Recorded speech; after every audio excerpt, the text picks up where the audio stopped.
এই জামাত ক্ষমতায় যাওয়ার এক উজ্জ্বল সম্ভাবনা তৈরি হয়েছে, কিন্তু যাইতে পারবে কিনা এটা নির্ভর করবে একান্তভাবে জামাতের উপরে। আমার ব্যক্তিগতভাবে মনে হয়েছে জামাত হয়তো নিজেও মনে করতে পারতেছে না যে তারা ক্ষমতায় যেতে পারে। তাহলে কি করলে জামাত ক্ষমতায় যেতে পারে বা ক্ষমতায় যাওয়ার সম্ভাবনা আরো উজ্জ্বল হয়, সেটার আলাপ আজকে। আগে দেখে নি জামাতের জন্য ইলেকশনে জেতাটা কেন খুবই সম্ভব, আর কেনই বা জামাত জিততে পারে।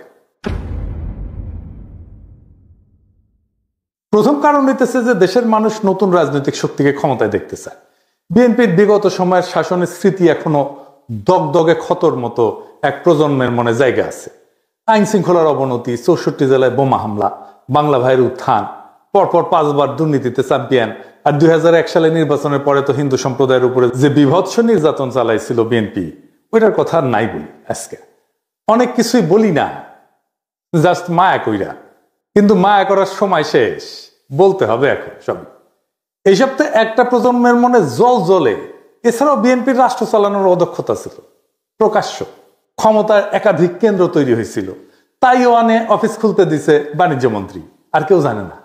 বিএনপির আমলে এমপিদের দৌড়ানি দিল পাবলিকে। দুনিয়াতে পানি আর বিদ্যুৎ নিয়ে আন্দোলন হয়েছিল, একটা বিশাল বড় আন্দোলন। ওইটি আন্দোলন ঠেকাইতে গেছে সালাউদ্দিন এমপি, বিএনপির ওই এলাকা।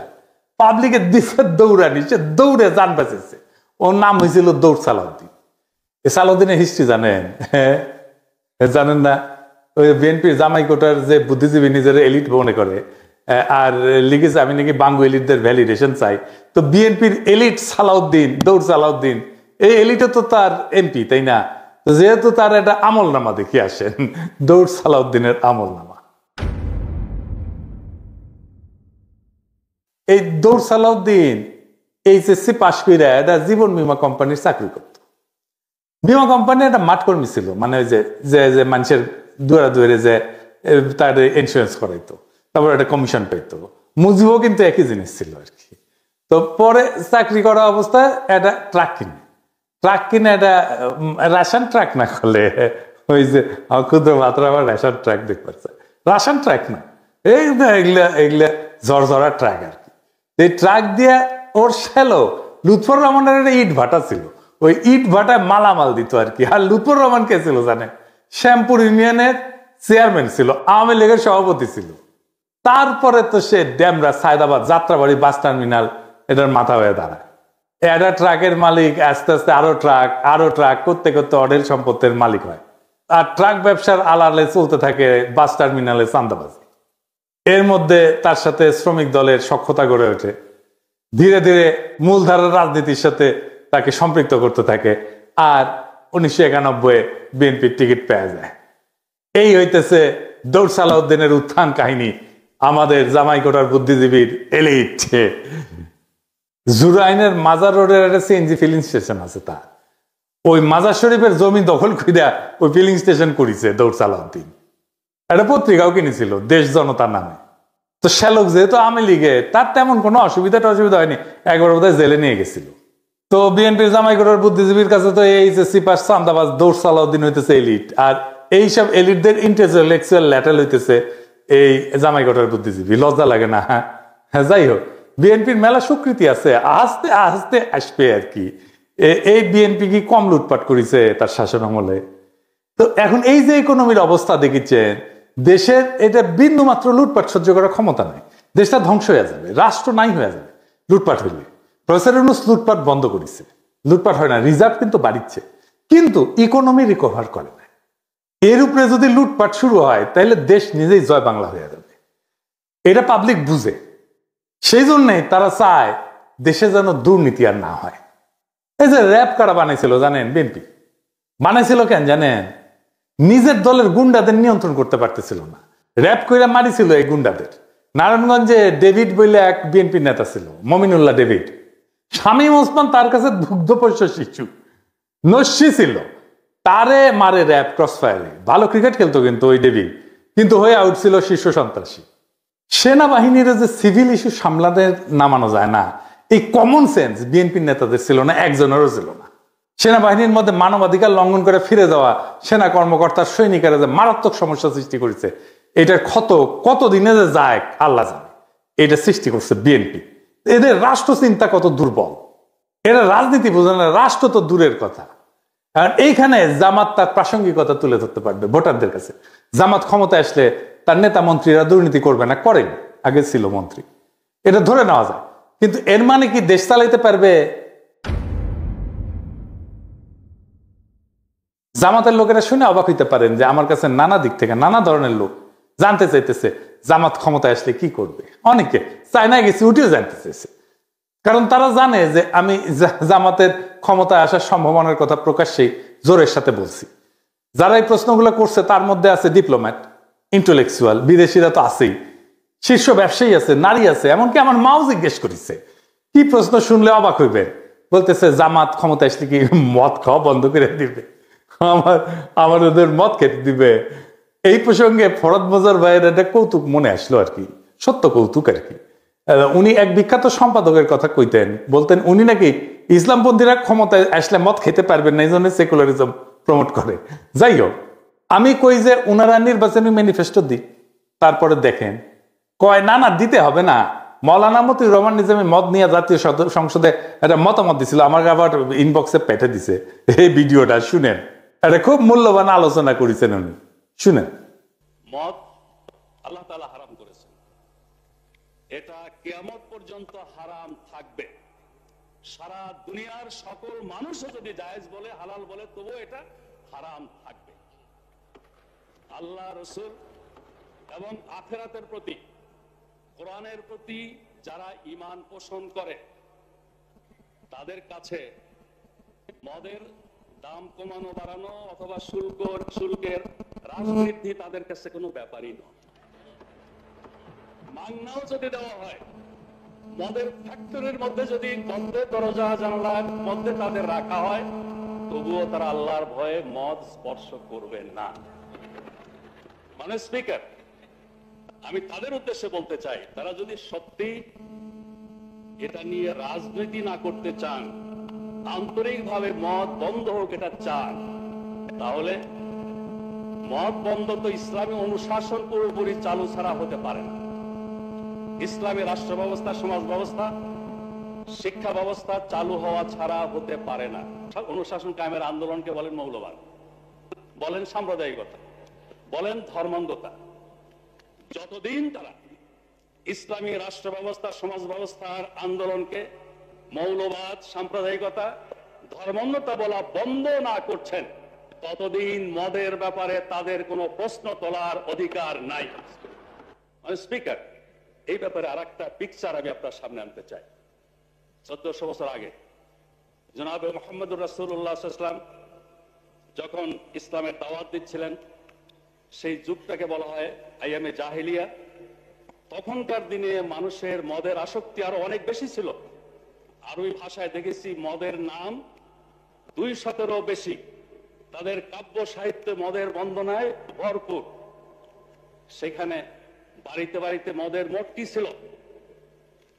আমেরিকার মতো এরকম প্রচার মিডিয়া ছিল না মোটিভেশনের জন্য, কিন্তু ইমানি শক্তি, আল্লাহ, রসুল, আখিরাতের প্রতি বিশ্বাস এমন একটা শক্তি, এই শক্তির বলে সেদিন পর্যায়ক্রমে মানুষকে তৈরি করে নিয়ে যে মদ নিষিদ্ধ করা হয়েছিল, আজকেও মুসলিম বিশ্বের সংখ্যাগরিষ্ঠ মানুষ আইনের কারণে নয়, আল্লাহর ভয়ে মদ থেকে দূরে থাকে। তো আমি এটা শুনে কই যে আমিও তো মদ খেতে নিষেধ করি, মানে ডাক্তারেরা আর কি। তো ওনারা কয় না না, ডাক্তাররা নিষেধ করলে সেটা অন্য কথা, কিন্তু মদ খাইতে দিতে হবে। আমি কই না, খেতে দিলে সমস্যা কি? ওনারা বলেন যারা মদ খায় তারা তো এলিট, তারা ইকোনমি মেনটেন করে। তা আমি কইলাম না না না, এই যে বিএনপির জামাই কোটা বুদ্ধিজীবী, সে তো এলিট, সে তো মদ খায় না।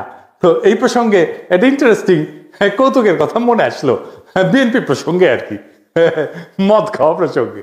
জাদু মিয়া ছিলেন না, মশিউর রহমান জাদু মিয়া, ন্যাপ করতেন। তো বিএনপি তো ন্যাপ, মুসলিম লীগ আর সুটকা সাটকা আওয়ামী লীগ মিলে তো বিএনপি তৈরি। তো উনি মশিউর রহমান জাদু মিয়া পরে বিএনপি প্রতিষ্ঠাতাদের একজন ছিলেন আর কি। কথিত আছে যে মশিউর রহমান জাদু মিয়া এই অগ্নিজল পান করার অভ্যাস ছিল আর কি। তো ভাষা নিয়ে বক্তৃতা দিচ্ছেন, পাশে জাদু মিয়া বসে আছে। তো কইতেছেন ভাসানী অগ্নিঝরা কণ্ঠে কইতেছে, চালের দাম বাড়িছে, ডালের দাম বাড়িছে, তেলের দাম বাড়িছে, মদের দাম বাড়ছে কিনা কইতে পারবো না, জাদু মিয়া কইতে পারবে। তো এই মদ খাইতে পারবো কিনা এটা একটা বিরাট জিজ্ঞাসা। যারা মদ খায় না তারা আরো বেশি খায়। নারীরা বলে যে তারা তাদের পছন্দ মতো পোশাক পরতে পারবে কিনা। একজন তো কইলো যে বিকিনি পরতে পারবে কিনা। আমি কইলাম বাংলাদেশের মেয়েরা কি সি বিচে বিকিনি পরে? হ্যাঁ, তো কয়ে না পরে না, কিন্তু পড়তে পারবে কিনা। হ্যাঁ, মানে আগে থেকে কয়ে নিচ্ছে, কয়ে দিতে হবে পড়তে পারবে কিনা। যদিও বাংলাদেশের বেশিরভাগ তরুণ শিক্ষিত মেয়েরা হিজাব পরে, আমরা সেটাই দেখতে পাই। তারপরে এই আতঙ্ক ছড়ানো হয়েছে বা হইতেছে। 1922 সালে কতটুকু পা খোলা রাখতে পারবে মেয়েরা সেটা নিয়ে পুলিশ ধরতে আমেরিকার সি বিচে যায়। আর আমাদের এখনই দেওয়াই লাগবে বিকিনি পরার জন্য, পারমিশন দেওয়াই লাগবে। হ্যাঁ, আমার তো আপত্তি নাই। হ্যাঁ, আমি তো দিবেরই চাই। আমাকে দেন রাষ্ট্রপতি পদে দাঁড়াই, আমাকে মার্কা মনে আছে তো, বুলডোজার সিল মারো রে সিল মারো, বুলডোজারের সিল মারো, মাইরা দেন, আমি বিকিনি পরার ডিক্রি জারি করে দেবো প্রথম দিনই। যাই হোক, দুর্নীতি বন্ধ করবে জামাত, সাথে সাথে এক মহা সমস্যা শুরু হবে। কি সেই সমস্যা? মহারাজ, বিশাল সমস্যা। এই যে রাষ্ট্রযন্ত্র, তার প্রত্যেকটা নাট বল্টু দুর্নীতিগ্রস্ত, চেয়ার টেবিল পর্যন্ত ঘুষ খায়। যেই আমলাতন্ত্রের উপরে সে বৈশা রাষ্ট্র চালাবে সেটাই তো করা, আগা পাঁচতলা করা। ব্যাংক থেকে লোন নিতে গেলে ব্যবসা প্রতিষ্ঠানগুলোকে ঘুষ দিতে হয়, ব্যাংকের এমডি কে, বোর্ড মেম্বারদেরকে। যে লোন নিবে সে তো কাস্টমার, তারাই তো তেলাবে ব্যাংক। তা না, উল্টা যে সেল করিচ্ছে সেই তেলাক, সে তারাই কাস্টমার তেলাইতেছে। এটা কেমনে ম্যানেজ করবে জামাত? এটার একটা সিস্টেম লাগবে। এই সিস্টেম ওদের মাথায় আছে কিনা কে জানে। জামাতের মন্ত্রিসভা কেমন হবে? নারী মন্ত্রী থাকবে কিনা, কয়জন থাকবে? জামাতের সুরাতেও তো নারী সদস্য নয়। জামাতের কিন্তু একটা আলাদা নারী সংগঠন আছে যার নাম হচ্ছে বাংলাদেশ মহিলা জামাত ইসলাম। তো এটা 1970-এর দিকে এটা গঠিত হয়েছে। তো মহিলা জামাত দলীয়ভাবে আলাদা সংগঠন, কিন্তু কেন্দ্রীয়ভাবে জামাতের নেতৃত্বাধীন। তার মানে তাদের নিজস্ব আমিরা বা সভাপতি থাকেন, কিন্তু দলীয় নীতিগত সিদ্ধান্তের চূড়ান্ত কর্তৃত্ব পুরুষ নেতৃত্বের হাতে। তার মানে সিদ্ধান্ত গ্রহণের নারীদের সরাসরি অংশগ্রহণ নাই জামাতের। এটার একটা ফয়সালা দিতে হবে জামাতকে। কেমনে? এটা পরে আমি কিঞ্চিত একটা হিন্টস দেব। এর পরের ইস্যুটা জামাতের ঐতিহাসিক রাজনৈতিক ভুল নিয়ে।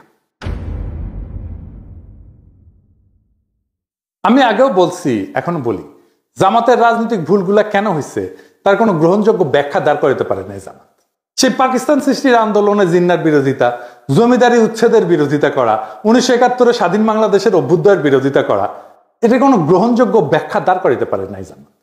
হাসিনার মতো বললে হবে না যে অতীতের ভুল ত্রুটি ক্ষমা সুন্দর দৃষ্টিতে দেখিয়া আওয়ামী লীগকে একবার দেশ সেবার সুযোগ দিন, এটা কইলে হবে না। ফিলোসফিক্যালি আর একটা সমস্যা আছে জামাতে। সেটা কি?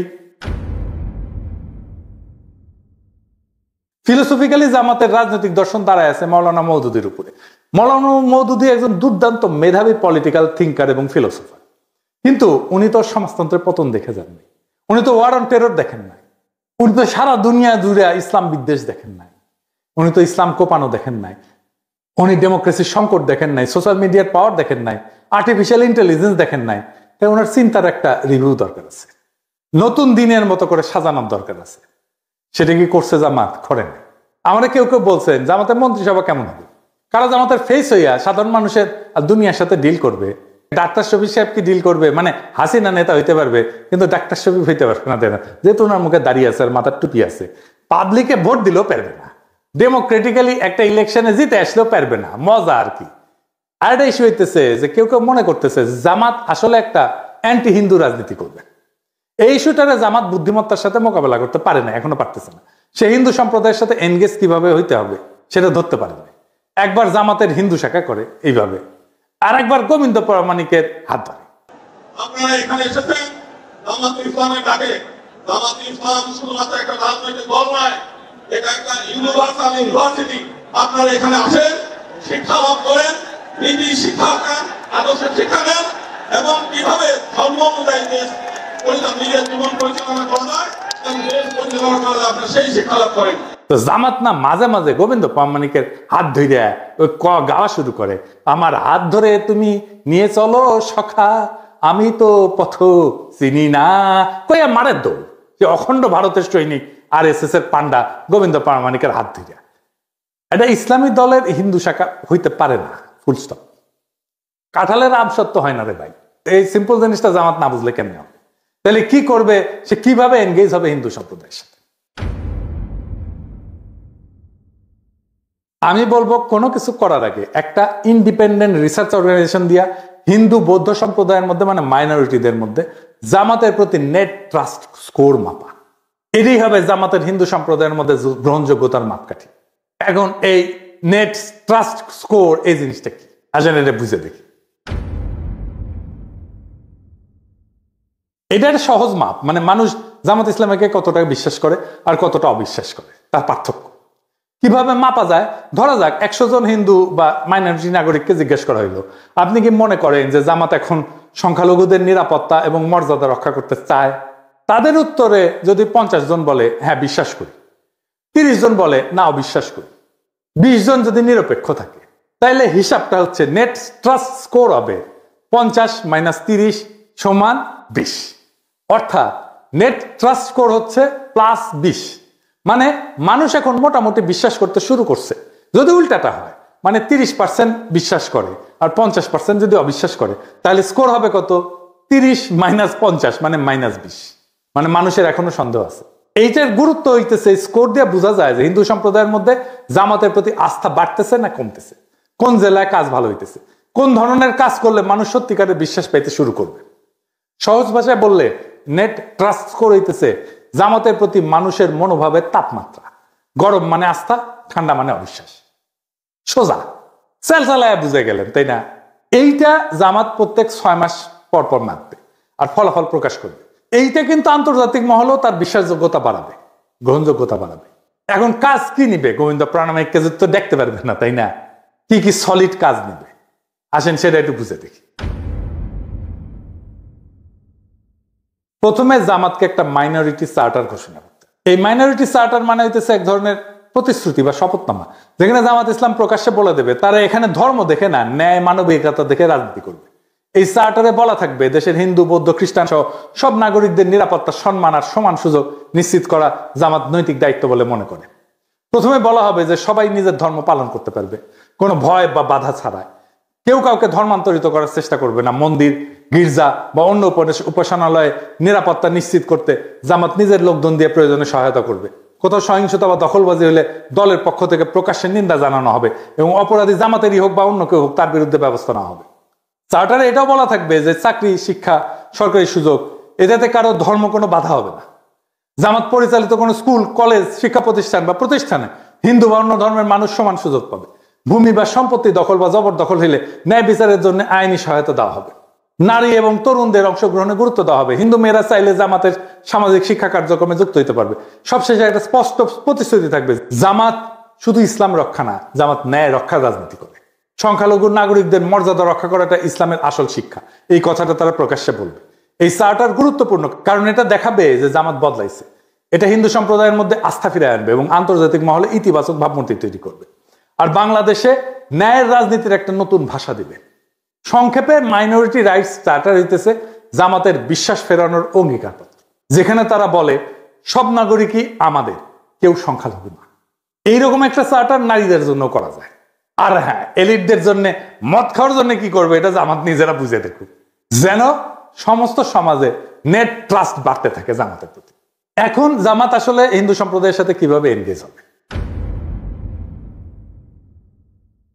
যদি জামাত ইসলাম সত্যি হিন্দু কমিউনিটির সাথে অর্থভাবে এবং রাজনৈতিকভাবে ফলপ্রসূ এনগেজমেন্ট করতে চায়, তবে পুরানো সহাবস্থান বা ধর্মীয় সহনশীলতার কথা বললে কাজ হবে না।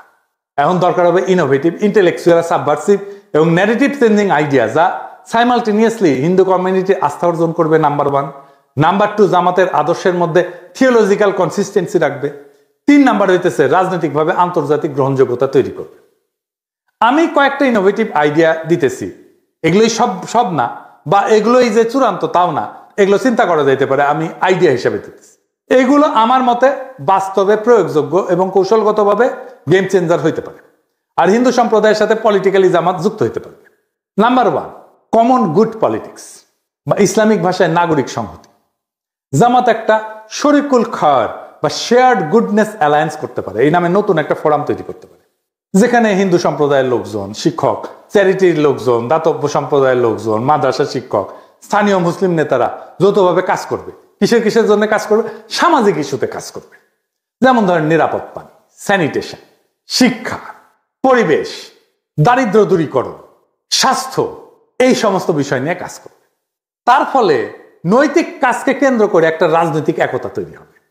একটা ইন্টারেস্টিং কাজ করা যায়, যেমন ধরেন ফেইথস অফ বেঙ্গল এই নামে ফেস্টিভ্যাল করতে পারে, উৎসব, ধর্মীয় ঐতিহ্যের একটা পুনর্দখলের ধারণা।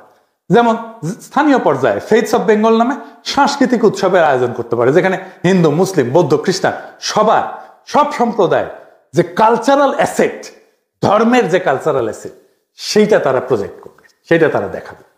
হিন্দু সম্প্রদায় কীর্তন করতে পারে, মুসলমান সম্প্রদায় মিলাদ করতে পারে, কাওয়ালি করতে পারে, খাবার থাকবে এখানে হিন্দু উৎসবের খাবার, মুসলিম উৎসবের খাবার, হিন্দুদের পোশাক, মুসলিমদের পোশাক, এগুলো প্রদর্শিত হবে।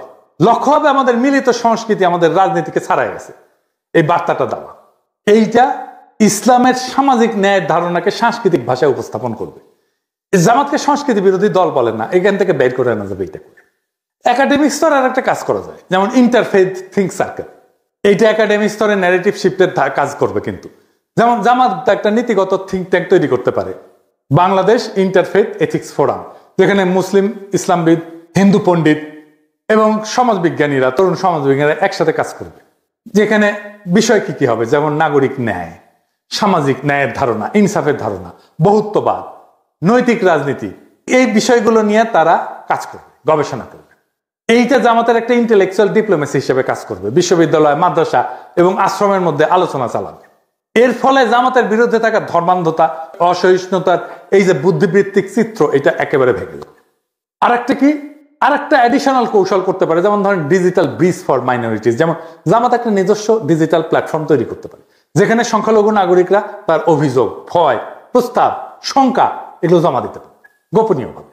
প্রত্যেক 6 মাসে জামাতের নেতৃত্ব এটা প্রকাশ করবে মাইনরিটি রাইটস প্রোগ্রেস রিপোর্ট, এখান থেকে তথ্য নিয়ে। এইটা হবে বাংলাদেশের প্রথম ইসলামপন্থী দলীয় অ্যাকাউন্টেবিলিটি মেকানিজম টুয়ার্ডস মাইনরিটি। ক্ষমতা শুধু ভোটে আসে না, ক্ষমতা আসে বিশ্বাস থেকে, আস্থা থেকে, মানুষের হৃদয়ে জায়গা করে নেওয়া থেকে। জামাত যদি মানুষের এই আস্থার জায়গাটা বুঝে নিজেদের ভেতরে গোড়ামি, সংকীর্ণতার, আত্মরক্ষার দেওয়াল ভেঙে ফেলতে পারে, তাহলে বাংলাদেশের মানুষ একদিন বলবে এই দল বদলাইছে, এই দল দেশের জন্য কাজ করতে চায়। আজকের রাজনীতিতে সবচেয়ে বড় অভাব হচ্ছে বিশ্বাসযোগ্যতা। যেই দল এই বিশ্বাস ফিরে আনতে পারবে, যে দল মানুষকে ভয় না দেখায় তাদের ভবিষ্যতের স্বপ্ন দেখাইতে পারবে, তারাই ক্ষমতায় যাবে, তারাই রাষ্ট্র করবে। জামাতের সামনে সেই সুযোগ এখন সত্যিই তৈরি হয়েছে, কিন্তু দরজা খোলা মানে ভেতরে ঢোকা না। কিন্তু এই দরজায় ঢুকতে হইলে নিজেদের পুনর্গঠন করতে হবে, মানে নীতিতে, সংগঠনে, আচরণে। বাংলাদেশ এখন এমন এক মোড়ে দাঁড়ায় যেখানে ধর্মীয় রাজনীতির নাম শুনলেই অনেকে ভয় পায়। যদি জামাত সেই ভয়কে ভাঙতে পারে, যদি তারা দেখাতে পারে ধর্ম মানে বিভাজন না, ধর্ম মানে ন্যায়, ধর্ম মানে ইনসাফ, ধর্ম মানে ঐক্য, বহুত্বের মধ্যে ঐক্য, তাহলে একদিন তারা শুধু নির্বাচনে না, মানুষের হৃদয়ে জয় হবে। এখন সময় জামাতের জন্য ইতিহাসের সামনে দাঁড়ানো, অন্যদের বদনাম দিয়ে না, নিজেদের পরিবর্তনের শক্তি দিয়ে প্রমাণ করা। বাংলাদেশে এখন ন্যায়ের রাজনীতি এখনো সম্ভব, ইনসাফের রাজনীতি এখনো সম্ভব, আর সেই রাজনীতি ইসলামের আলো থেকেই জন্ম নিতে পারে। ইনকিলাব জিন্দাবাদ।